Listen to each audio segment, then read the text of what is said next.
사도 바울의 일행이 빌립보에서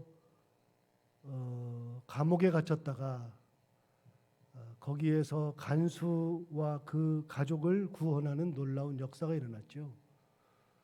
간수와 그 가족을 구원하는 것은 감옥에서의 일이었습니다.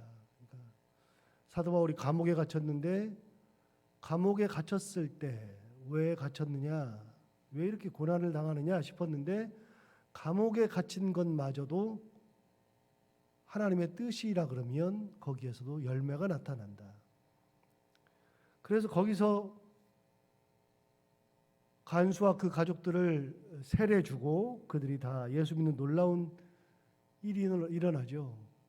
그리고 다음 날이 되어서 상관들이 부하를 보내가지고 이 사람들을 내보내라 그랬더니 사도 바울이 아니 우리를 로마인인데 로마인들을 죄도 정하지 아니하고 너희들이 때려서 옥에다 가두었다가 이제 가만히 내보내고자 하느냐, 그 한마디 한 거예요. 그랬더니 난리가 났죠. 상관들 보고 와서 직접 우리에게 이렇게 나가라고 해라 그랬더니 그 상관들이 갑자기 찾아와 가지고 우리가 미안하다, 잘못했다 그러고서 사도 바울을 내보내죠. 그게 이제 어제까지의 내용이고요. 오늘은 이제 데살로니가에 가죠.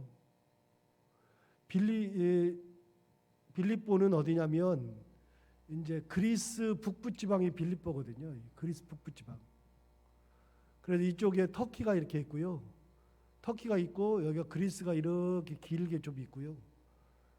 그리고 여기 지중해가 있는데 여기서 배를 타고 드로아에서 배를 타고 네아폴리로 갔다가 네아폴리에서 빌립보로 갔죠. 그러니까 이 마케도니아 북부 지방이고 그 북부 지방 빌립보에서 다시 그리스의 중부 지방으로 내려오다 보면 중부 지방에 데살로니가가 있습니다. 데살로니가라고 하는 데는 어디냐면 지난번에도 제가 얘기했지만 마케도니아의 아주 유명한 왕, 우리가 정말로 유명한 왕 한 사람 안다 그랬는데 그 사람이 누구냐면 알렉산더 대왕이라고 그랬죠. 그 마케도니아의 알렉산더 대왕이 인도까지도 진출을 했었는데 그 알렉산더 대왕이 있었던 그 마케도니아의 수도가 데살로니가입니다. 거기는 문화와 정치, 경제 모든 것이 다 집중되어 있죠. 그래서 알렉산더 대왕이 아버지가 필립 2세인데 필립 2세가 원래 그리스의 북부 지방에 마케도니아가 있었는데 그리스의 중부와 하부 이쪽 지방으로는 그리스 본토가 있고요. 그리스 본토에 오늘 이제 마지막에 나왔던 단어인 아테네가 있어요. 아테네가. 그리고 그리스가 이렇게 있으면 그리스하고 이렇게 섬으로 붙어 있어요. 이렇게 붙어 있어요. 여기 조그만 통로가 하나 있는데 그 섬으로 이렇게 돼 있는 섬 하나가 펠로폰네소스 반도인데 그 반도의 유명한 도시가 우리가 성경에 알고 있는 유명한 도시가 고린도가 거기 있거든요. 고린도가. 그래서 그리스는 셋으로 나눠요. 펠로폰네소스 반도, 그리스 중하부에 있는 아테네를 중심으로 하는 그곳, 그다음에 북부 지방의 마케도냐 이렇게 셋으로 나누어져 있는데 그렇게 그리스의 북부 지방 출신들이 유명한 사람들이 꽤 많아요. 그래서 아버지가 필립 2세인데 마케도니아의 왕이었던 필립 2세가 자기 아들 알렉산더에게 최고의 스승을 붙여주죠. 그래서 내 아들은 지적으로도 뛰어나지만 군사적으로도 뛰어나야 되고 그다음에 정치적으로도 뛰어나야 되고 이 아들은 대단한 아들을 만들고 싶었어요. 그래서 아들을 중심으로 사관학교를 하나 만들었는데 그 사관학교의 장을 아테네에 유학가 있던, 유학이 아니라 아테네에서 활동하고 있던 마케도냐 출신의 아주 유명한 사람을 불러다가 거기서 그 사관학교에서 아이들을 가르치게 하고 결정적으로 자기 아들을 가르치게 했는데 그 사람이 누구냐면 우리가 또 유명한 잘 아는 아리스토텔레스거든요. 아리스토텔레스가 북부 그 마케도냐 출신이고요. 아리스토텔레스가 자기의 고향으로 와서 필립 2세의 아들인 알렉산더를 가르치죠. 그 아리스토텔레스는 플라톤의 제자인 소크라테스의 제자인 플라톤, 그리고 플라톤의 제자인 아리스토텔레스, 그리고 3대 그리스의 3대 철학자 중에 한 명이죠. 그 유명한 아리스토텔레스가 데살로니가 출신이에요. 지금도 가서 보면, 우리 성지순례 가서 봤는데 데살로니가는 바닷가거든요. 그래가지고 거기서 뭐 특별한 지금 흔적을 찾을 수 없어요. 사도 바울의 흔적을 찾을 수 없는데 거기를 가서 보면 바닷가에 알렉산더 대왕의 동상이 쫙 서 있잖아요. 알렉산더 대왕의 동상이 거기에 서 있는 이유를 일반 사람들이 가서는 잘 몰라요. 그리고 데살로니가는 성지순례를 잘 안 들어가요. 왜냐하면 교회 흔적이 없으니까. 그런데 오늘 그곳에 가서 말씀을 전하는 거죠. 자, 데살로니가에 가는 장면이 나오는데 17장 1절을 보시면 그들이 암비볼리와 아볼로니아로 다녀가 데살로니가에 이르렀다. 자, 첫 번째 나오는 도시가 어디냐면 암비볼리죠. 제가 네아폴리 얘기할 때 얘기했잖아요. 볼리가 나오면 뭐라고요? 시라고요. 시. 볼리는 폴리스라는 뜻의 시라고요. 여기는 암비볼리. 그래서 성경에는 볼리가 셋이 나오는데 네아폴리는 뉴 폴리스, 그래서 신도시란 뜻이라고요. 그리고 뜻이라고 말씀드렸죠. 그 다음에 데가볼리는 데카가 열이라는 뜻을 가지고 있기 때문에 10개의 도시에 연합된 도시, 10개 도시, 그래서 데카볼리, 데카폴리스. 그리고 암비볼리는 강이 흐르는데 강을 따라서 이렇게 형성된 도시, 그게 암비볼리예요. 우리 암비볼리도 다녀왔어요. 암비볼리가 뭐냐면 이렇게 이 길 건너에 차를 뒤쪽에 세우고 길 건너에 이렇게 사자상이 하나 있는 그곳에 그냥 내려가서 그냥 보기만 했어요. 저는 가서 혼자 사진 찍고 오고. 그 암비볼리고요. 거기서 이제 아볼로니아도 다녀왔거든요. 아볼로니아도. 여기 다녀가 가지고서 데살로니가에 이르렀다. 그러니까 빌립보에서부터 도시로 해서 데살로니가에 온 거죠. 거기 갔더니 유대인들이 많아요. 회당도 있고. 그래서 2절을 보시면 바울이 자기의 관례대로 그들에게 들어가 새 안식일에 성경을 가지고 강론했다. 여러분, 새 안식일이니까 몇 주요? 3주. 안식일 3번 동안 새 안식일에 회당에 들어가 가지고 성경을 가지고 강론했어요. 그런데 여러분, 성경을 가지고 강론하면 하나 물어볼게요. 사도 바울이 지금 말하고 있는 성경에 마태복음, 마가복음, 누가복음, 요한복음이 있어요, 없어요? 없죠. 그럼 하나 더 물어봐요. 사도행전은 있어요, 없어요? 없죠. 그럼 로마서는요? 당연히 없죠. 그러면 성경을 가지고 강론했다 그러면 우리가 이렇게 이 성경을 읽을 때 성경 가지고 강론했다 그러면 이 성경을 다 얘기하면 안 돼요. 이때는 구약밖에 없어요. 그럼 구약을 가지고서 강론한단 말이에요. 그럼 여러분, 구약에 그리스도가 있어요, 없어요? 구약에는 그리스도가 없어요. 그런데 사도 바울은 구약을 가지고서 강론하는데 뭐라고 강론하냐면 강론의 내용이 3절에 나와요. 어떻게 해요? 뜻을 풀어. 그리스도가 해를 받고 죽은 자 가운데서 다시 살아나야 할 것을 증언하고 이르되 내가 너희에게 전하는 이 예수가 곧 그리스도라. 그러니까 구약 성경에는 그리스도라는 예수라는 단어는 아예 없어요. 없는데 사도 바울에게는 구약 성경 전체가 다 예수 얘기란 말이에요. 예수 얘기.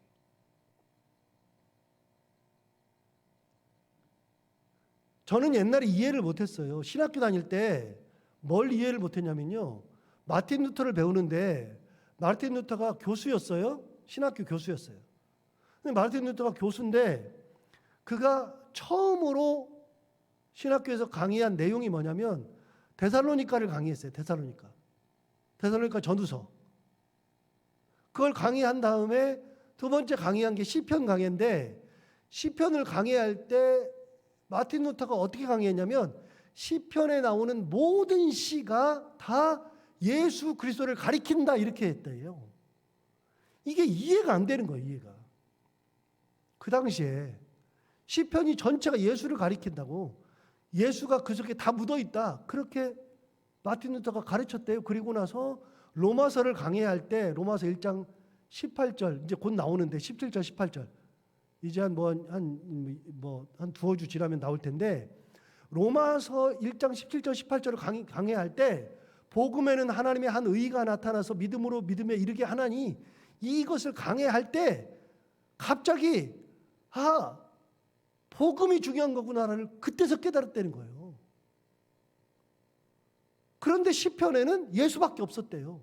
예수만 보였는데 그동안 로마서를 강의하다가 몰랐는데, 강의할 때 복음에서 복음으로 하나님의 한 의가 나타났다라고 하는 것을 보고서 구원이라는 것은 은혜로 되는 거구나, 복음밖에는 없구나.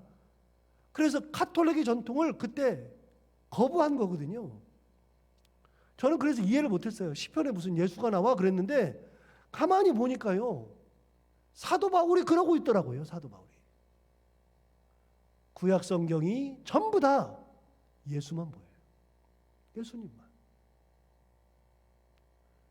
그래서 율법을 가지고서, 성경을 가지고서 강론을 했는데, 성경의 내용이 뭐냐면 3절 다시 봐봐요.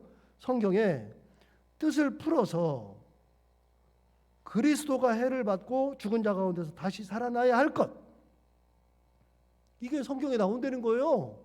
구약 성경에. 그걸 얘기하고 3절 뒤쪽, 내가 너희에게 전하는 이 예수가 곧 그리스도라. 자, 여기서 신학적인 얘기를 한 번만 하고요. 여러분, 예수와 그리스도가 어떻게 다른지 구분해야 돼요. 예수와 그리스도가. 예수는 유창원이라는, 창원이라는 이름이에요. 그래서 마태복음에서 아이가 날 때 그 이름을 예수라 하라. 그래서 이름을 예수라고 가르쳐 줬어요, 천사가. 그래서 예수님의 이름이 예수예요. 그럼 그리스도는 뭐냐? 우리는 예수 그리스도 붙여 말하고 그리스도 예수라고 얘기하는데, 그럼 그리스도는 뭐냐? 그리스도는 여러분 이름이 아니에요. 그리스도는 구원자라는 뜻이에요. 구원자. 그래서 우리가 핸델의 메시아 그러잖아요. 메시아가 바로 구원자라는 뜻이거든요. 그러니까 쉽게 말하면 예수님이 이 땅에서 계시면서 사람들을 어떻게 할 것인지에 대한, 그 사람에 대한 이야기예요. 저 사람은 바로 구원자다, 그 얘기예요. 구원자. 그러니까 여러분, 예수와 그리스도는 구분이 딱 되면, 신학적으로 정리가 딱 되면 오늘 이 본문이 이해가 딱 되는 거예요. 예수가 뭐예요? 예수님이 그리스도예요. 예수가 구원자라고요.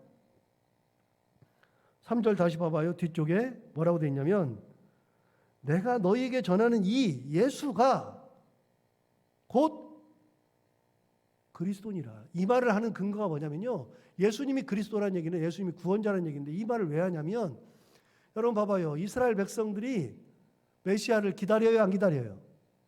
기다리죠. 예수님이 계실 때도 메시아를 기다렸어요, 안 기다렸어요? 기다렸죠. 지금도요.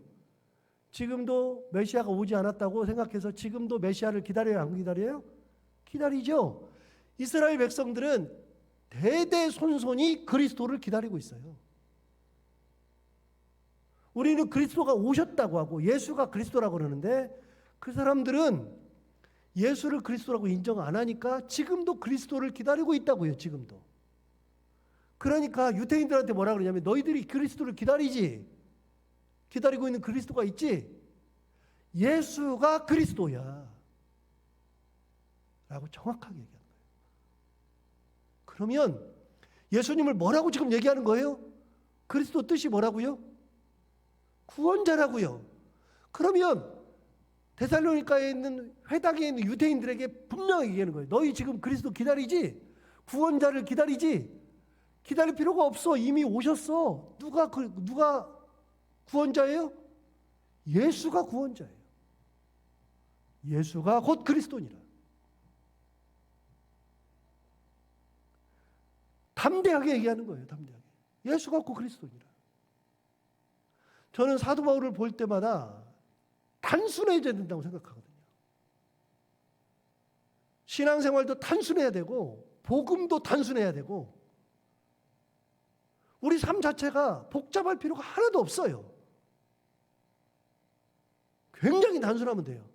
주님께서 우리의 구주 되시고 주께서 나를 위해서 십자가에 돌아가시고 주님이 나를 구원하셨고 그렇기 때문에 내가 주의 자녀로 살아가는 거예요. 뭐 복잡해요? 그럼 살아갈 때 여러 가지 일을 우리가 경험해요. 일을 경험할 때 우리가 말할 수 있는 것은 단순한 거예요. 지금 내가 당하는 모든 것들이나 모든 것들 아무 상관없어요. 내가 나의 구주이신 예수를 바라보며 살아가는 거예요. 이것을 가지고서 이걸 보고 살아가는 것이 아니라 주님 보고 살아가는 거예요. 단순하면 돼요. 복잡할 게 없어요. 아니, 어떻게 되지? 그래서 사람도요, 뒤가 구린 사람들이 있거든요. 막 복잡한 사람들, 이런 계산 저런 계산. 저는 계산 자체가 머리가 복잡해요. 제가 못해서가 아니고요. 저도 머리 쓰고 하려면 머리를 엄청 쓸 수 있죠. 그럴 필요가 없어요. 신앙생활하면 단순하면 돼요. 드리면 돼요. 주께서 나에게 감동 주셨다? 시간을 달라고 하신다? 그럼 내가 시간을 드리면 돼요. 내가 이 시간을 드리면 어떻게 되지? 이거 시간을 드리면 내가 어떤 일이 벌어질 텐데 그럴 필요가 없어요. 내게 감동을 주시면 시간을 드리면 돼요. 헌신을 드리라고 말씀하시면 헌신하면 돼요. 그래서 여러분 신앙생활에서 남을 자꾸 보려고 하지 말아요. 옆에 있는 사람들한테 간섭하려고 하지 말아요. 그 사람의 신앙이 거기까지밖에 안 되면 그렇게 가는 거예요. 그렇게 간섭할 필요가 하나도 없어요. 옆 사람을 볼 필요가 없어요.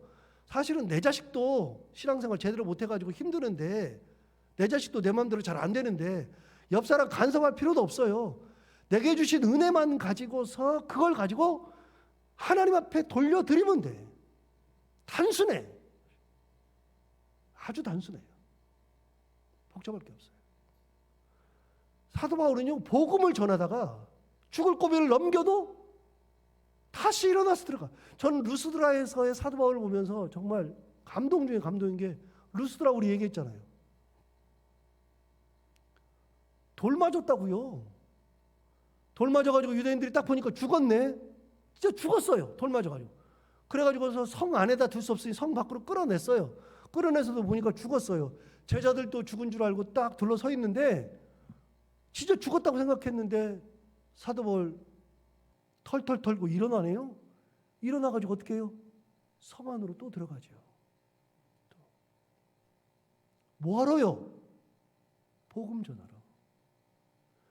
사명을 잊지 않으면 가능해요. 어떤 사명? 사도 바울이 가지고 있는 사명은요, 복음 전하는 사명이에요. 증인의 사명. 복잡하게 전할 게 없어요. 예수가 곧 그리스도다. 항상 말씀드리지만요, 복음은 단순한데 강력한 힘을 가지고 있어요.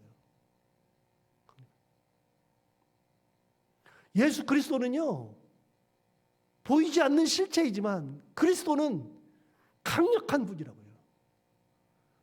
복음을 복음으로 전하면 내가 전하는 게 아니라 하나님께서 역사하시는 거예요. 성령께서 역사하시는 거라고요. 뭐라 그래요?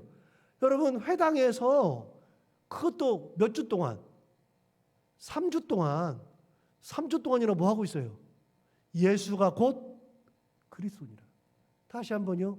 당시 성경은 뭐라고요? 신구약 성경이 아니라 당시 성경은 구약 성경이라고요. 예수라는 말 하나가 없어요.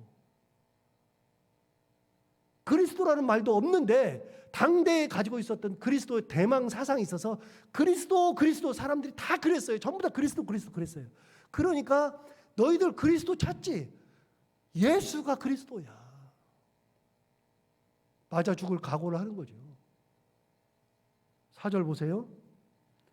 그 중에 어떤 사람 곧 경건한 헬라인의 큰 무리와 적지 않은 귀부인도 권함을 받고 바울과 실라를 따르나 5절 보세요. 그러나 유대인들은 시기하여 저자의 어떤 불량한 사람들을 데리고, 저자라고 하는 것은 저작거리 얘기하는 거잖아요. 시장거리. 저자의 어떤 불량한 사람들을 데리고 때를 지어 성을 소동하게 하여 야손의 집에 침입하여 그들을 백성에게 끌어내려고 찾았어요. 예수님께서 야손의 집에 계셨나 봐요. 야손. 우리는 알지도 못하는 야손의 집에 있었나 봐요. 그러니까 유대인들이 저작거리에 있는 사람들 동원해가지고, 불량배들 동원해가지고, 깡패들 동원해가지고 야손의 집까지 찾아가요. 사도 바울이 야손의 집에 있다고. 그렇게 그 집에 들어가서 찾으려고 그랬는데 없어요. 없으니까 6절 발견하지 못함에, 그 바울 일행을 발견하지 못함에 야손과 및 형제들을 끌고 읍장들 앞에 가서 소리질러 이르되 천하를 어지럽게 하던 이 사람들이 여기도 이르렀다. 그래가지고서 야손 가족을 오히려 끌어간 거예요. 7절 야손이 그들을 맞아들였도다. 이 사람들이 다 가이사의 명을 거역하여 말하되 다른 임금 곧 예수라는 이가 있다 하더이다. 자, 유대인들이 고소할 때, 고발을 할 때 뭐라고 고발했냐면 이렇게 고발했어요.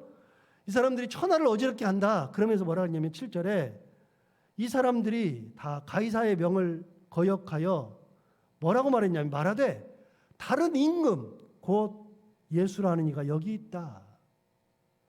여러분, 사도 바울이 뭐라 그랬어요? 예수님이 뭐라 그랬죠? 그리스도라 그랬어요.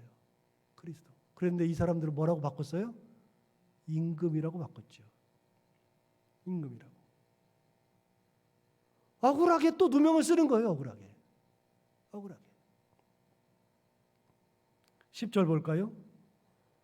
밤에 형제들이 곧 바울과 실라를 베레아로 보내니 그들이 이르러 유대인의 회당에 들어가니라. 여러분, 한밤중에 사도 바울이 일행이 또 도망가요. 도망 또 가요. 저는 옛날에 몇 번 말씀드리지만 도망가는 것이 싫었어요. 왜 도망갈까? 그런데요, 지금은요, 이러다가 도망가야 될 일이면 저도 도망가요. 아니, 괜찮아요. 이제는 자존심 별로 문제가 안 되는 것을 이제 느꼈어요. 도망가면 어때요? 요즘은 이제 생각이 바뀌었어요. 개 죽으면 당하지 말아야 되겠다. 그럴 필요가 없다. 사도 바울 엄청 도망 다녀요. 볼까요? 여러분 13절도 보세요. 13절에 데살로니가에 있는 유대인들은, 자, 베레아로 갔잖아요. 베레아는 옆 동네예요. 우리 성주에도 갔다 왔어요. 베레아도 갔다 왔어요. 갔다 왔는데 그 베레아는 데살로니가에서 한 차로 한 20분, 30분 가야 돼요. 그런데 13절에 데살로니가에 있는 유대인들은 바울이 하나님의 말씀을 베레아에서도 전하는 줄을 알고 거기도 가서 무리를 움직여 소동하게 했다 그랬어요. 그러니까 이 사람들 또 원정 같죠? 오늘 가셔서 13장 다시 읽어보세요. 13장에 한번 다시 볼까요? 살짝 13장에 우리 다 했는데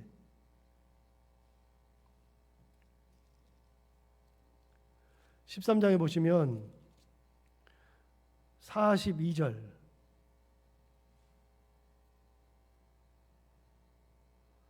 그들이 나갈새 사람들이 청하되 다음 안식일에도 이 말씀을 하라 하더라.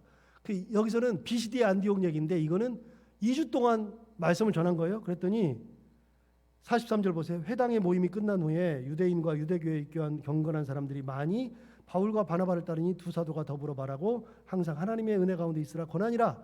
똑같아요. 거기서도 아까도 귀부인들이 예수 믿었죠. 여기도 똑같아요. 그 다음 보세요. 45절 유대인들이 그 무리를 보고 시기가 가득하여 바울이 말하는 것을 반박하고 비방했다. 또 유대인들 나오죠. 시기했죠. 그 다음에 50절 보세요. 이에 유대인들이 경건한 귀부인들과 그 신의 유력자들을 선동하여 바울과 바나바를 박해하게 하여 그 지역에서 쫓아냈죠. 자, 14장 2절 가보세요. 이고니온으로 갔는데 14장 2절에 그러나 순종하지 아니하는 유대인들이 이방인들의 마음을 선동하여 형제들에게 악감을 품게 했어요. 자, 5절도 보세요. 이방인과 유대인들과 그 관리들이 두 사도를 모욕하며 돌로 치려고 달려들었어요. 여러분, 계속해서 이렇게 고난을 당해요. 19절 보세요. 14장 19절. 아까 얘기했던 얘기가 나와요. 거기 갔을 때 유대인들이 안디옥과 이고니온에서 왔어요. 자, 이제는 원정 왔죠? 똑같네요. 베레아까지 데살로니가에서 원정 왔었죠? 여기도 똑같아요. 14장 19절. 유대인들이 안디옥과 이고니온에서 루스드라까지 원정을 와서 무리를 충동하니 그들이 돌로 바울을 쳐서 죽은 줄로 알고 시외로 끌어내치니라. 그러니까 여러분, 1차 선교 여행 때도 동일하게 유대인들은 원정 다니면서까지 바울을 죽이려고 했어요. 오늘 똑같죠. 사도 바울은 고난 가운데에 말씀을 전해요. 그러면 피해갈 만하잖아요. 조금 피해도 되잖아요. 사도 바울은 피한 적이 없어요. 단 한 번도 피하지 않고 예수가 그리스도라. 단순하지만 정확한 복음을 전하면서 그렇게 다녔죠. 그리고 그것이 복음의 역사가 일어나죠. 사도 바울의 그런 말씀을 전하는 그런 기계와 예수 그리스도만 바라보는 그 믿음을 가지고 전해했던 그 삶을 우리도 동일하게 본받고 그렇게 단순하지만 강한 신앙생활을 할 수 있는 우리 모두가 다 되기를 바랍니다. 기도하겠습니다. 하나님 아버지, 사도 바울은 가는 곳곳마다 유대인들에게 죽을 고비를 너무나도 많이 넘깁니다. 그럼에도 불구하고 어느 곳에 있든지 예수가 곧 그리스도니라 정확하게 복음을 전하고 핍박이 있으면 핍박받고 많은 사람들을 구원할 일이 있으면 구원하면서 하나님의 은혜 가운데 이 모든 사역을 감당합니다. 하나님 아버지, 우리도 신앙생활하면서 다른 것들을 바라보고 타협하고 복잡하고 머리 쓰고 하는 것이 아니라 단순하게 그리스도를 바라보며 그리스도의 은혜를 바라보며 우리도 하나님 한 분 의지하고 예수 그리스도만 바라보며 신앙생활할 수 있는 저희들 다 되게 하여 주옵소서. 오늘도 하루를 살아갈 때 이 말씀을 기억하며 살게 하여 주옵시고 해야 되는 것들 기쁨으로 잘 감당하게 하시고 만나는 이들과 함께 웃고 행복한 하루가 되게 하여 주옵소서. 예수님 이름으로 기도하옵나이다.